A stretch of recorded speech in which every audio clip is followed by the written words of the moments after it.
Rewari rally में घोषणा की थी, अब सबसे पहला काम 1 महीने के अंदर हम 1 रैंक 1 पेंशन देंगे। लेकिन आपने जब नहीं दिया तो जंतर मंतर पर हमारे सैनिक और हम लोग धरने पे बैठे। रिवाड़ी में भाषण दे रहे थे, आपने 1 लाख करोड़ का भाषण दे दिया। मैं आपने लाल किले से भाषण दिया और आपने 90,000 करोड़ रुपए ओआरओपी में दे दिया। ऐसा कुछ भाषण दिया आपने। 26 जनवरी 2023-24 को भाषण आता है, हमने 60,000 करोड़ 1 रैंक 1 पेंशन में दे दिया। ये 30,000 करोड़ का डिफरेंस क्यों आया? आपने अपने भाषण में कहा अब मनमोहन सिंह ने 5,000 करोड़ रुपए 1 रैंक 1 पेंशन में ट्रांसफर किया, जबकि 5,000 करोड़ में 1 रैंक 1 पेंशन लागू नहीं होती। आज के किस हिसाब से आपने कल भाषण दिया 1 लाख करोड़ रुपए हमने 1 रैंक 1 पेंशन दे दिया? क्या आपने हर महीने की पेंशन भी जोड़ दी 1 रैंक 1 पेंशन में? मैं पूछना चाहता हूं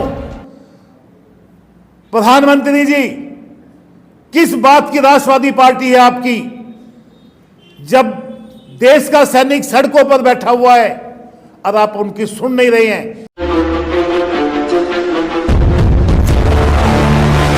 जय हिंद। मैं सुरेंद्र पहलवान दिल्ली वेटरन्स का अध्यक्ष हूं। जैसा मेरे सभी फौजी भाई जानते हैं, पिछले 20 फरवरी से 2023 से हम जंतर मंतर पर 1 रैंक 1 पेंशन के धरने पर बैठे हुए हैं। जितने भी लोग इस 1 रैंक 1 पेंशन पर उतरे हुए हैं, सभी ने अपना घर बार छोड़ रखा है। कभी सवेरे जल्दी निकलते हैं, कभी रात को लेट पहुंचते हैं, रात को निकल जाते हैं, सवेरे पहुंचते हैं। 1 साल कंप्लीट हो गया, अभी तक सरकार ने हमारी कोई भी बात नहीं सुनी है।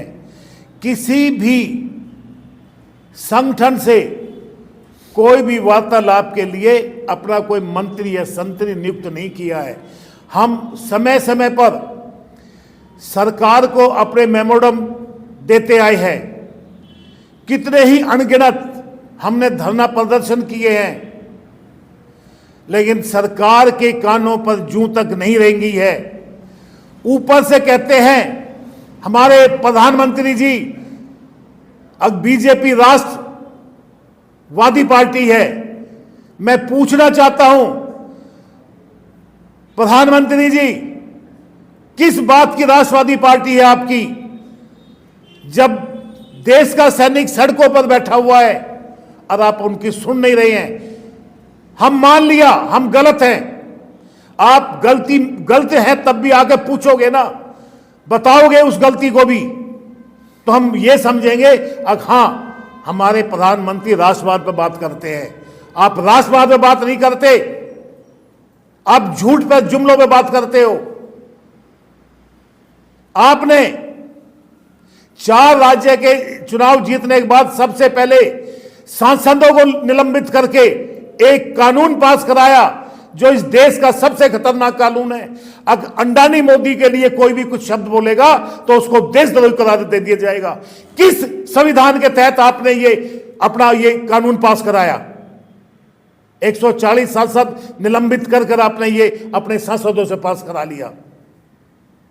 आप समय समय पर ओआरओपी के लिए कहते आए हैं। आपने पहले पिछले साल 15 अगस्त का कोई मैं देख रहा था, मेरे को सुनने में आया, आपने लाल किले से भाषण दिया और आपने 90,000 करोड़ रुपए ओआरओपी में दे दिया। ऐसा कुछ भाषण दिया आपने। 26 जनवरी 2023-24 को भाषण आता है, हमने 60,000 करोड़ 1 रैंक 1 पेंशन में दे दिया।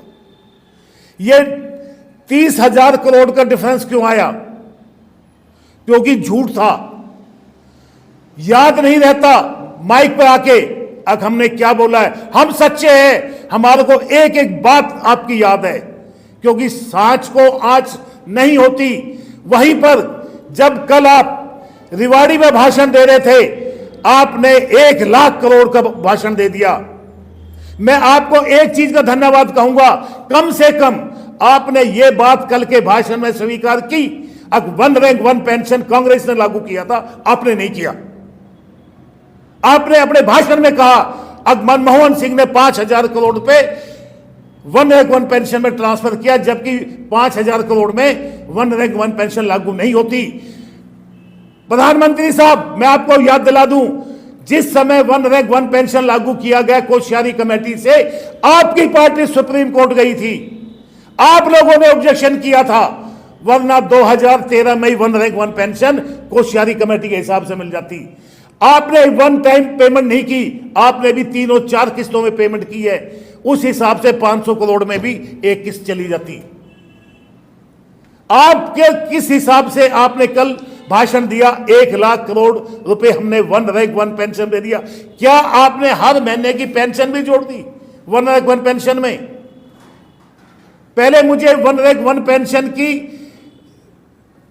परिभाषा तो बता दो, आपने कौन सा अमाउंट 1 लाख 1 करोड़ में जोड़ा है? 1 लाख करोड़ में वो अमाउंट जुड़ेगा जो हमारे को एरियर दिया आपने, ना कि हमारी पेंशन जुड़ेगी। हमारी पेंशन को जोड़कर ना बताया जाए। पेंशन तो आज अगर 1 लाख करोड़ हो भी गई है 2016 से, 2025 में ये और बढ़ेगी, 27 में और बढ़ेगी। हर महीने पेंशन आती है फौजियों की, उसको इस 1 रैंक 1 पेंशन में ना जोड़ा जाए, वो बताया जाए जो आपने एरियर दिया 1 रैंक 1 पेंशन पर। झूठ बोलना बंद करें और सच्चाई पर आकर बात करें। आपने 2013 में ही रिवाड़ी रैली में घोषणा की थी, अब सबसे पहला काम 1 महीने के अंदर हम 1 रैंक 1 पेंशन देंगे। लेकिन आपने जब नहीं दिया तो जंतर मंतर पर हमारे सैनिक और हम लोग धरने पर बैठे। उसके बाद आपने उसको तोड़ मरोड़ कर काट चाट करके और आपने 1 रैंक 1 पेंशन पेश कर दी, जिससे देश का हर सैनिक नाराज हुआ। आपको कोई फर्क नहीं पड़ा, आपकी सांसदों को कोई फर्क नहीं पड़ा। हमने अभी 17 सितंबर 2023 को उसी हुड्डा ग्राउंड रिवाड़ी में रैली करके आपको आह्वान किया है। हमने एक एक आपके भाषण को याद दिलाया अपने सैनिकों को। इसी ग्राउंड में मोदी जी ने यह भाषण दिया था और हमारे को मिला क्या? हम ठगे गए हैं मोदी जी द्वारा, भाजपा द्वारा हम ठगे गए हैं। इसलिए हमने ये निर्णय लिया है, देश का सैनिक संसद में जाकर अपने 1 रैंक 1 पेंशन का और किसानों का फैसला करेगी।